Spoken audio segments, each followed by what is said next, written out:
makakapaldo din tayo. Paldo sa utang. Kain na naman tayo, my friend. Ang ulam natin, pata ng baboy. Parang nakapaldo na din kami kasi nakapata kami. Parang nagsahod na. Ulam natin, meron tayong tuyo. Tuyo na inihaw. Oh, lamig kayo ne. Iba ang sarap nito. Ang bango-bango ng bulaklak. Gaga na, abot sa bulaklak ng bulan. Share lang ako sa inyo, my friend. Itong gabi, kapag kinain nyo to, may ulcer kayo, makakatulong din to kasi madanglog.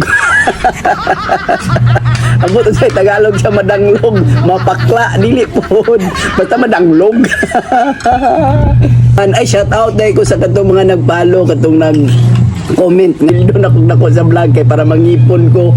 Salamat daw, makangipon ra ko po, no? Kani mangipunan na ni puhon. Salamat sa imong imong comment. Giganahan noon ko mayo murag parang na palakas mo loob ko. Thank you, ma'am. Sa nag-send sa akong star. Thank you. Salamat sa inyong tanan. Thank you so much. Kain lang tayo ng kain para tumaba ng tumaba, pero wag naman sana tumaba ng tumaba kasi maha-high blood tayo. Basta masarap kumain. Sa mga walang content diyan, content lang kayo para magka-content kayo. Mahirap talaga mag-content araw-araw. Walang absent. Kasi pag umabsent tayo dito, para rin tayong na-absent. Enjoy yung na-enjoy. Para maging enjoy. Ano kayang bulan? Sa bulan pa lang, ulam na. Sa sabaw pa lang, ulam na. Lata kaayo gang. Mamoy.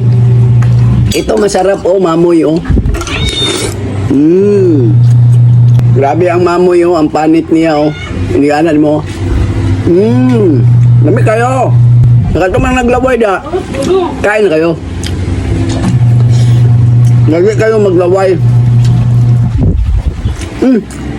Wala muna tayong usap-usap sa ating mga karanasan. Ang usapan natin ang pagkain. Pagkain na masarap. Kasi nakasahod kami, kaya ulam namin mamoy. Pag walang sahod, ulam namin itlog, bulad. Ganyan lang yan. Weather lang talaga, parang parang